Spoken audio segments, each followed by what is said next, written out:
10e manche du championnat du monde, le rallye de l'Acropole en Grèce est une manche décisive pour le championnat, puisque Rovanperä n'avait pas marqué de points sur son rallye à domicile et a donc un peu relancé les enjeux pour le titre. On a eu droit à un rallye très technique à cause des pluies diluviennes qui ont frappé le pays quelques jours avant l'épreuve.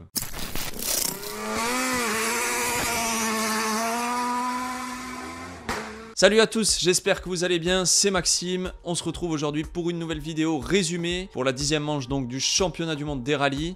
Et avant que la vidéo commence, n'oublie pas de t'abonner à la chaîne YouTube, à liker la vidéo. C'est très important si tu ne veux rater aucun des prochains résumés, mais aussi pour me soutenir. Allez, on est parti, on va voir ce qui s'est passé durant ce rallye. Les vieux démons de Hyundai n'ont pas tardé à revenir à cause de problèmes de fiabilité sur la voiture. Même si on doit l'admettre, ce rallye était vraiment éprouvant pour la mécanique. Thierry Neuville et Martin Hwidayge, toujours dans la course au titre, sont clairement venus pour une victoire et tenter de réduire l'écart avec Rovanperä. Et ils étaient bien partis pour cela avec une très belle prestation sur cette épreuve. Leader dès la deuxième spéciale, ils ont réussi à prendre l'avantage sur la concurrence et notamment sur un Sébastien Ogier, toujours aussi rapide malgré sa saison partielle. Auteur de 2 scratchs et d'une dizaine de secondes d'avance sur Ogier, il se fait piéger dans la spéciale 10 par un gros trou qui casse instantanément sa suspension avant droite. Dans l'impossibilité de continuer la spéciale, il doit abandonner. Il repart en super rallye mais il n'empoche aucun point sur la Power Stage. Esa-Pekka Lappi et Jane Ferm ont aussi eu des problèmes sur leur I-20. Et pas qu'une seule fois. Plutôt discret en début de rallye, en étant situé dans le 2e wagon, si on peut le dire comme ça, il parvient tout de même à se placer à la 4e place après la spéciale numéro 5. Mais les problèmes commencent avec un radiateur endommagé dans la spéciale 6 qui était pas loin de le faire abandonner. Le 2e jour, il n'aura pas de frein à main dans la spéciale 7, puis crèvera dans la 8. Et pour finir, sa transmission casse dans la spéciale 11 et devra rouler au ralenti dans la spéciale 12. Il parvient à rallier l'assistance et à terminer le rallye le dernier jour sans problème particulier. Résultat, une 5e place finale et un 5e temps dans la Power Stage. Pour finir, chez Hyundai, le meilleur résultat revient à Dani Sordo et Candido Carrera qui terminent le rallye sur le podium à la 3e place. Un rallye plutôt discret en performance pure malgré son scratch dans la spéciale 14. Il aura surtout géré son rallye à l'expérience et su éviter les gros pièges. Pour preuve, aucune crevaison et aucun problème mécanique. De plus, il rapporte 2 points supplémentaires sur la Power Stage avec le 4e temps. Un week-end un petit peu décevant pour le team coréen malgré un Dani Sordo qui sauve le résultat avec un podium.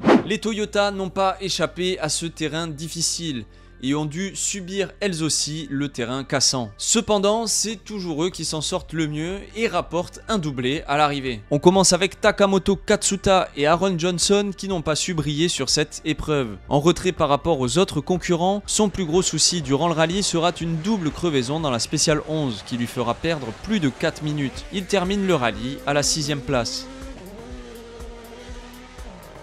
Sébastien Ogier et Vincent Landé étaient de retour sur une manche de WRC et une nouvelle fois, il a été dans le rythme des leaders. Un début de rallye très prometteur en jouant directement la bataille pour la première place avec Thierry Neuville. Il profitera d'ailleurs de son abandon pour prendre la tête du rallye. Mais une crevaison et une casse de la suspension viendront ruiner ses chances de bons résultats puisqu'il ne parviendra pas à rallier l'assistance le samedi soir. Comme quoi, même les Toyota auront souffert sur cette manche. Résultat, une 10e place finale après être reparti en super rallye le dernier jour. Elfyn Evans et Scott Martin réalisent un bon coup en prenant la 2e place. Pourtant, le rallye était mal parti avec une crevaison directement dans la spéciale 2 qui lui fera perdre pas mal de temps. Mais surtout, une spéciale 9 laborieuse finit en mode hybride à cause d'une température d'huile très élevée. À l'assistance, le problème est résolu, mais il crèvera de nouveau dans la spéciale 11. Mais grâce aux divers abandons de Neuville et Ogier, il parvient à empocher la 2e place en remontant sur Sordo le dernier jour. Il termine à 1 minute 30 de Rovanperä et il prend le 2e chrono dans la Power Stage. Enfin, les seuls qui ont su réellement éviter tous les pièges sont Kaje Rovanperä et Jone Altunen. Meilleur performeur et de loin avec 8 scratchs, il a su parfaitement gérer sa première journée malgré sa position d'ouvreur. Il est resté au contact de Neuville et Ogier et a profité de leur abandon pour s'envoler tout seul en tête de la course. En plus de ça, il prend le risque sur l'ultime chrono et prend les 5 points de la Power Stage. La classe est clairement la sérénité d'un champion du monde.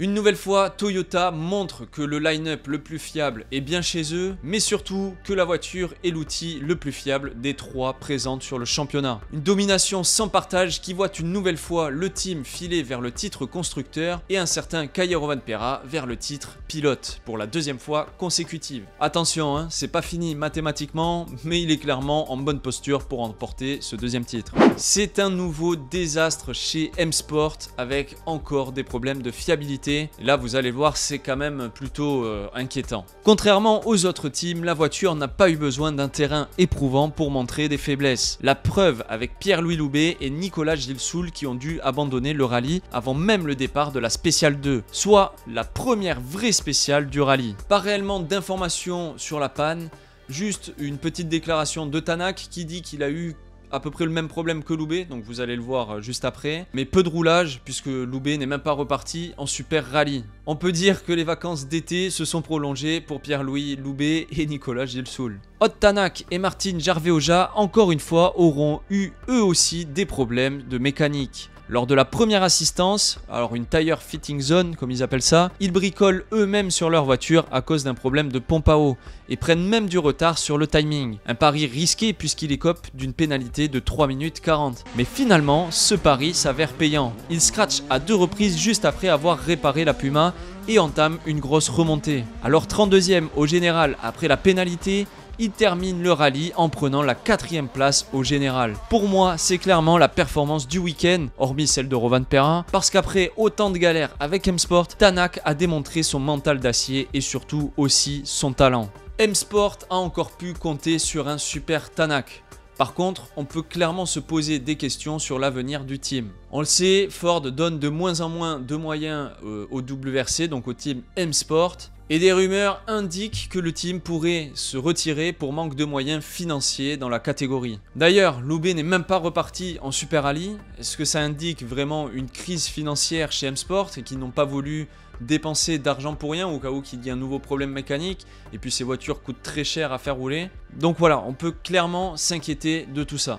Et ce rallye soulève encore une nouvelle question. Le rallye a été très cassant et est-ce que les voitures de rallye ne devraient pas être adaptées en fonction des épreuves sur lesquelles on roule? Il y a déjà ce débat au Kenya, vous le savez, c'est un rallye très difficile pour les voitures, mais pourquoi pas ne faire des modifications sur ce type de rallye et permettre aux pilotes de vraiment s'exprimer? Parce que là, clairement, je sais pas ce que vous en pensez, mais avoir 15 crevaisons dans le rallye, des casses de suspension, des machins, en fait c'est une loterie comme Rossel l'a déclaré, vous le verrez, c'est une loterie et moi je trouve que pour le sport c'est quand même vachement moins intéressant. Ou alors tout simplement mettre des ravitaillements ou des vraies assistances comme d'habitude c'était la tradition on va dire en rallye. Parce que là clairement les voitures ne peuvent pas tenir des journées complète sur des terrains aussi cassants. Dites-moi en commentaire ce que vous en pensez. Allez, pour les résultats du rallye, c'est Kalle Rovanperä qui l'emporte devant un Elfyn Evans qui se trouve à 1 minute 31. Daniel Sordo est 3ème à seulement 4 secondes 2 de Evans. Et enfin, Ott Tanak est 4ème avec Esa-Pekka Lappi 5ème. Concernant le classement général, on l'a dit, Kalle Rovanperä s'envole pour le titre. Là, il est clairement en bonne position. Tout n'est pas joué, hein. Il reste 3 rallyes. Il a 200 points. Et Elfyn Evans est 2ème avec 167 points. C'est le seul qui peut l'inquiéter réellement. Et après on a Thierry Neuville à 134 points, Ott Tanak à 119 points. Et en 5ème position on retrouve Sébastien Ogier, je le rappelle à temps partiel, qui est donc 5ème avec 99 points. Juste devant Esa-Pekka Lappi 6ème. Manche décisive pour le WRC2 puisque les pilotes qui jouent le titre entament sur ce rallye leur 5ème manche. Johan Rossel et Andreas Mikkelsen se sont livrés une bataille sur ce rallye puisque ce sont les 2 prétendants on va dire au titre actuellement et vous allez le voir, cette manche a peut-être été décisive. On commence avec nos Français, Adrien Fourmeau et Alexandre Correa ont super bien démarré l'épreuve en prenant la tête du rallye de la Spéciale 2 à la Spéciale 5. Malheureusement, une crevaison vient les gêner dans la Spéciale 5 et la chance ne sera pas de son côté puisqu'il crève de nouveau dans la Spéciale 6 et doit ce coup-ci changer la roue. Résultat final, une 4ème place en WRC2 et 11ème au général.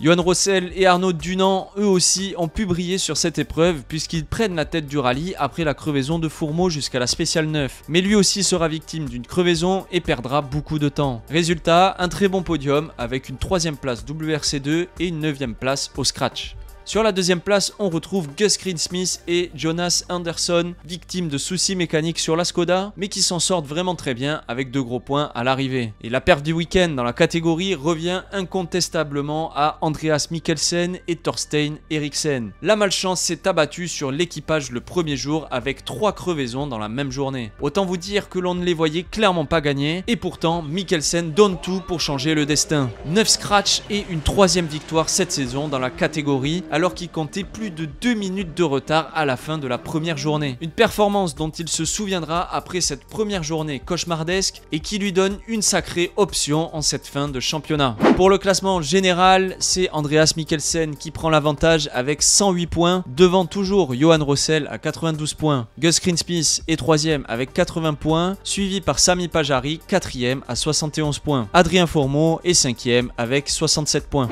Du côté du junior WRC, celui qui avait une carte à jouer, c'est Laurent Pellier, copiloté par Kevin Brunner, puisque William Creighton abandonne dès le départ du rallye. Si Laurent Pellier gagne le rallye, il peut être titré, mais malheureusement, il doit abandonner à cause de la fiabilité de sa voiture. William Creighton est donc sacré junior WRC, et je vous laisse donc avec le classement général. Voilà les amis, c'est la fin de cette vidéo résumée, j'espère qu'elle vous aura plu. Il reste plus que 3 manches en WRC, donc on saura bientôt qui est champion. Comme on l'a dit, Rovanperä est bien placé, et suivant comment se passe le prochain rallye, il peut certainement être déjà titré. Donc à voir, on verra bien. Nous on se retrouve très vite pour une prochaine vidéo.